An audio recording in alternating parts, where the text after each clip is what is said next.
السلام عليكم ورحمة الله وبركاته. بسم الله الرحمن الرحيم. الحمد لله رب العالمين. والصلاة والسلام على أشرف المرسلين وعلى آله وصحبه أجمعين. أما بعد. ഏറ്റവും ബഹുമാനികളായ സത്യവിശ്വാസികളെ, പരിശുദ്ധ റമളാനിലെ പുണ്യമേറിയ ദിനരാത്രങ്ങൾ ഓരോന്നായി നമ്മിൽ നിന്നും വിട പറഞ്ഞുകൊണ്ടിരിക്കുക.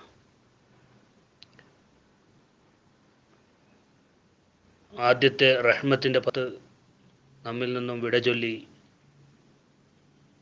രണ്ടാമത്തെ ഭാഗമായ മഗ്ഫിറത്തിൻ്റെ 10ലേക്ക് നമ്മൾ പ്രവേശിച്ചു കൊണ്ടിരിക്കുക.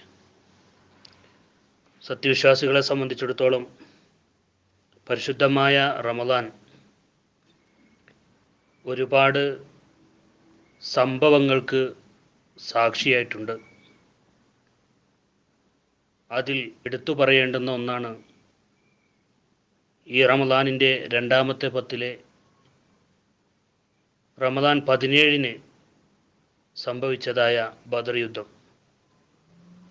മുസ്ലിങ്ങളെ സംബന്ധിച്ചിടത്തോളം, ഇസ്ലാമിനെ സംബന്ധിച്ചിടത്തോളം അതിൻ്റെ മുന്നോട്ടുള്ള പ്രയാണത്തിന് ബദർ യുദ്ധം വഹിച്ച പങ്ക് വളരെ വലുതാണ് എന്നുള്ളത് നമുക്കൊക്കെ അറിയാവുന്ന സത്യമാണ്. ബദർ യുദ്ധത്തിൻ്റെ പശ്ചാത്തലം അതിലേക്കൊന്നും ഞാൻ വിശദമായി കടക്കുന്നില്ല. അള്ളാഹുവിൻ്റെ റസൂലിനെയും അനുയായികളെയും ജീവിക്കാൻ പോലും അനുവദിക്കാതെ മക്കയിൽ നിന്ന് പുറത്താക്കിയ, ഇസ്ലാമിൻ്റെ സന്ദേശം പ്രചരിപ്പിച്ചു, ഏകദൈവ വിശ്വാസം പ്രചരിപ്പിച്ചു എന്ന കാരണത്താൽ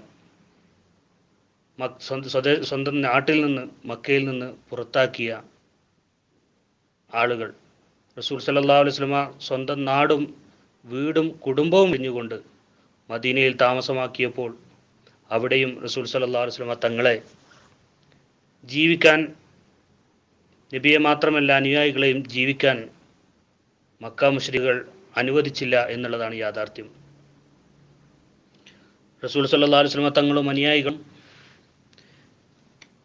മക്ക ഉപേക്ഷിച്ചുകൊണ്ട് മദീനയിലേക്ക് പലായനം ചെയ്തപ്പോൾ അവിടെ റസൂൽ സല്ലല്ലാഹു അലൈഹി വസല്ലമ തങ്ങളും അനുയായികളും അവരുടെയൊന്നും സമ്പത്തും, പലരുടെയും സമ്പത്ത് അവിടെ ഉപേക്ഷിച്ചുകൊണ്ടാണ് മദീനയിലേക്ക് പലായനം ചെയ്തത്. എന്നാൽ ഈ സമ്പത്ത് അപഹരിച്ചുകൊണ്ട് അത് പിടിച്ചുവെച്ച അബൂ സുഫിയാൻ അടക്കമുള്ള ഖുറൈശി നേതാക്കന്മാർ അവർ ആ സമ്പത്തുമായി ഷാമിലേക്ക് കച്ചവടത്തിന് പോകുന്നുണ്ടെന്ന വിവരം റസൂൽ സല്ലല്ലാഹു അലൈഹി വസല്ലമ തങ്ങൾക്ക് ലഭിക്കുകയും അതിന് അവരെ തടയിടാൻ വേണ്ടി റസൂൽ സല്ലല്ലാഹു അലൈഹി വസല്ലമ അവരെ തടയാൻ വേണ്ടി സഹാബാക്കളെ ആക്കം കൂട്ടിക്കൊണ്ട് ഒന്നാമത്തെ പ്രാവശ്യം പോവുകയും അപ്പോൾ അവർ വഴിമാറി സഞ്ചരിച്ചുകൊണ്ട് ഷാമിലേക്ക് എത്തുകയും വീണ്ടും അവർ ഷാമിൽ നിന്ന് കച്ചവടം ചെയ്തുകൊണ്ട് വമ്പിച്ച ലാഭവുമായി തിരിച്ചു പോകുന്ന വിവരം വീണ്ടും റസൂലുള്ളാഹി സ്വല്ലല്ലാഹു അലൈഹി വസല്ലം തങ്ങൾക്ക് കിട്ടുകയും അവരെ വീണ്ടും തടയാൻ വേണ്ടി റസൂൽ സ്വല്ലല്ലാഹു അലൈഹി വസല്ലമയും സ്വഹാബത്തും തയ്യാറാവുകയും ചെയ്തപ്പോൾ ഈ വിവരം മുൻകൂട്ടി അറിഞ്ഞുകൊണ്ട് മക്കയിൽ അബൂജഹലിനെ അടക്കം ഖുറൈശി നേതാക്കളെ തയ്യാറാക്കാൻ വേണ്ടി അബൂ സുഫിയാൻ പറയുകയും മുഹമ്മദിനെ നേരിടാൻ വേണ്ടി അബൂജഹലും കൂട്ടുകാരും തയ്യാറാവുകയും ചെയ്തു. ഇവർ വഴിമാറിപ്പോയതറിഞ്ഞുകൊണ്ട് റസൂലുള്ളാഹി സ്വല്ലല്ലാഹു അലൈഹി വസല്ലം യുദ്ധത്തിന് നിന്ന് പിന്തിരിഞ്ഞപ്പോഴും അബൂജഹലും കൂട്ടരും വിടാതെ റസൂൽ സല്ലല്ലാഹു അലൈഹി വസല്ലം തങ്ങളെ, അതുപോലെ തന്നെ പ്രവാചകർ സല്ലല്ലാഹു അലൈഹി വസല്ലം അടങ്ങുന്ന മുസ്ലിം സമുദായത്തെ ഉന്മൂലനം ചെയ്യാൻ വേണ്ടി അവർ സജ്ജരായി വരികയുമാണ് ബദർ യുദ്ധത്തിലൂടെ നമ്മൾ കണ്ടത്. ഈ ബദർ യുദ്ധം സത്യത്തിൽ അംഗബലം കൊണ്ടും 1000-ൽ പരം വരുന്ന ശത്രുക്കളോട് 300-ൽ പരം വരുന്ന സ്വഹാബികൾ, മുസ്ലിങ്ങൾ യുദ്ധം ചെയ്ത് വിജയം നേടിയത് സത്യത്തിൽ മുസ്ലിങ്ങളെ സംബന്ധിച്ചിടത്തോളം വളരെ പാഠം ഉൾക്കൊള്ളേണ്ടതും ജീവിതത്തിൽ അത് പ്രാവർത്തികമാക്കേണ്ടതുമാണ്.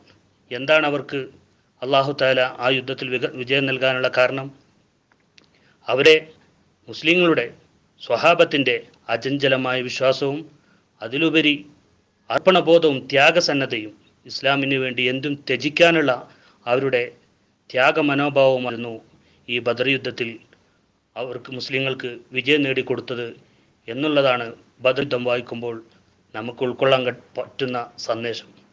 സത്യത്തിൽ മുസ്ലിങ്ങളെ സംബന്ധിച്ചിടത്തോളം ഇതിൽ നിന്ന് പാഠം ഉൾക്കൊണ്ടുകൊണ്ട് യഥാർത്ഥ മുസ്ലിമായി ജീവിച്ച് ഈമാൻ ഊട്ടിയുറപ്പിച്ചുകൊണ്ട് ജീവിക്കുമ്പോൾ മുസ്ലിം എപ്പോഴും അവൻ ഉന്നതിയിലായിരിക്കും, ഉയർച്ചയിലായിരിക്കും.